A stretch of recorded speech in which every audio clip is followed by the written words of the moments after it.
Welcome to ask pharmacy. आज हम लोग डिप्लोमा फर्स्ट ईयर का फार्माकोनोसी में चैप्टर नंबर 1 पढ़ेंगे।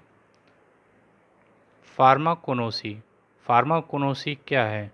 फार्माकोनोसी एक ग्रीक वर्ड है जिसमें फार्माकोन का मतलब होता है ड्रग्स और नोसिस का मतलब होता है नॉलेज, मतलब ड्रग की नॉलेज होना। इसकी डेफिनेशन देख लेते हैं। Pharmaconomy is a branch of bioscience dealing with medicinal and crude drugs obtained from plant, animal and minerals origin.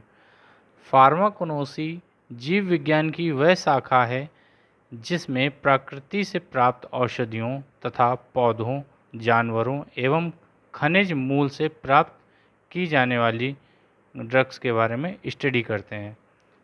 फार्माकोनोसी हम लोगों ने यहाँ पे देख लिया। फार्माकोनोसी ये ग्रीक वर्ड है जिसमें फार्माकोन का मतलब होता है ड्रग्स और नोसिस का मतलब होता है नॉलेज।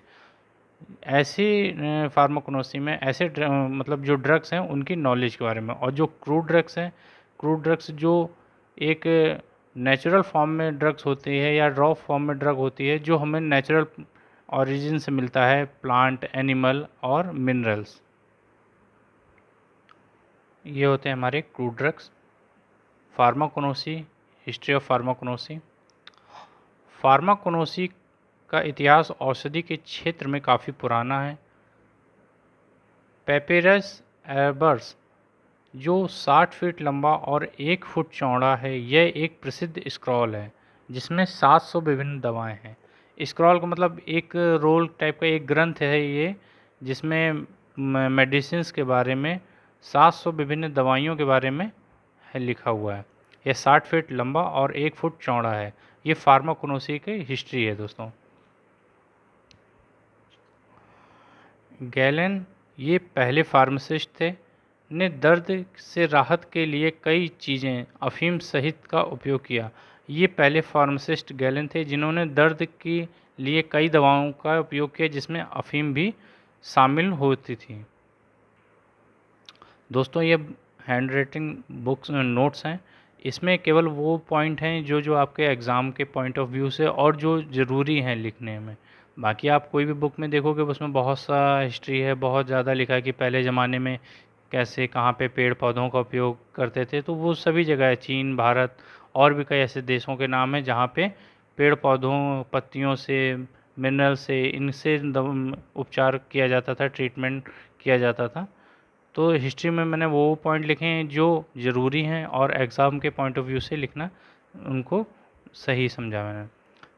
देख, चीन में औषधि पौधों का उपयोग 500 ईसा पूर्व में हुआ। शेनोंग ने सबसे पुराना हर्बल डॉक्यूमेंट ग्रंथ पेंटासो लिखा। शेनोंग जो हैं, ये एक इम्पॉर्टेंट क्वेश्चन है, कई बार एग्ज़ाम में आ भी चुका है।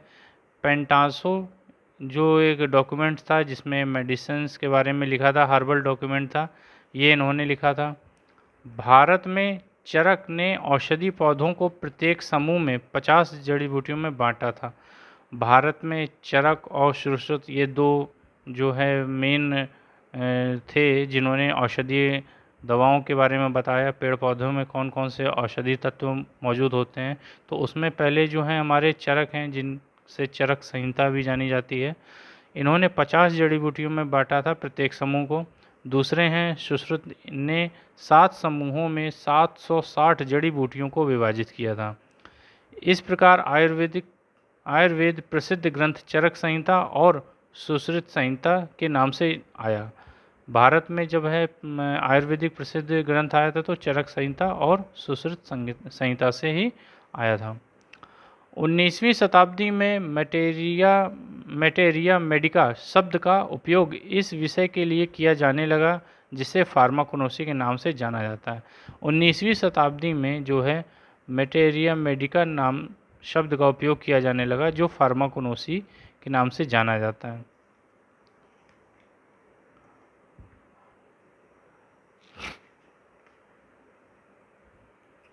(1815) में सील्डर जर्मन वैज्ञानिक थे। फार्माकोनोसी शब्द को अपने एनालेटिका फार्माकोनोस्टिका एनालिटिका फार्माकोनोस्टिका के शीर्षक के साथ जोड़ा था। इन्होंने सबसे पहला जो है फार्माकोनोसिस शब्द को एनालिटिका फार्माकोनोस्टिका के शीर्षक के साथ इन्होंने जोड़ा था। दोस्तों ये तो थे हिस्ट्री के पॉइंट, और हम लोग दोस्तों जो न्यू सिलेबस है उसके अकॉर्डिंग ही पढ़ रहे हैं। जो जो चीज़ें इंपॉर्टेंट हैं, जितना जो लिखना सफिशिएंट है, बहुत ही सरल भाषा में, बहुत ही सीधी भाषा में, हिंदी में। आप वीडियो पूरा एंड तक देखिएगा। पूरा आपको पूरा सिलेबस जो नोट्स हैं वो पूरा हिंदी में मिलेंगे और सरल भाषा में। Present status of फार्माकोनोसी।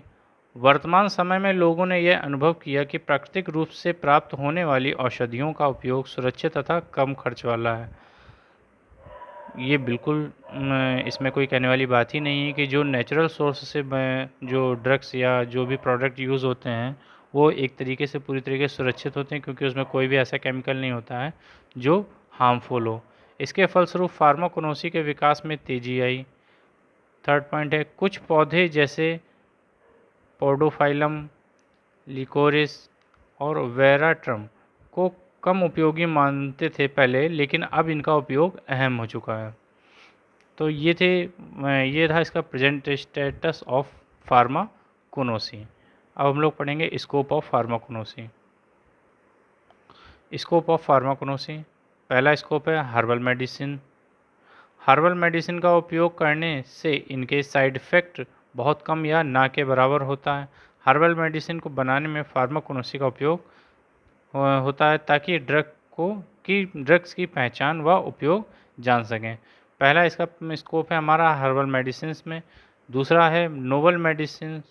नई मेडिसिन के विकास तथा उनको तैयार करना फार्माकोनोसी के शोध व अनुसंधान पर निर्भर करता है।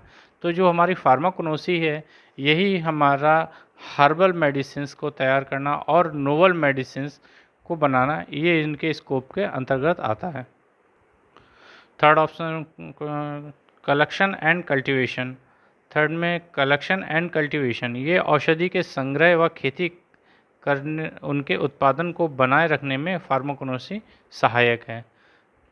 फोर्थ है क्रूड ड्रग्स, पेड़ पौधों, जानवरों तथा जलीय जीवों से प्राप्त औषधि गुण वाले पदार्थ जिनके रसायन का उपयोग मेडिसिन बनाने में किया जाता है।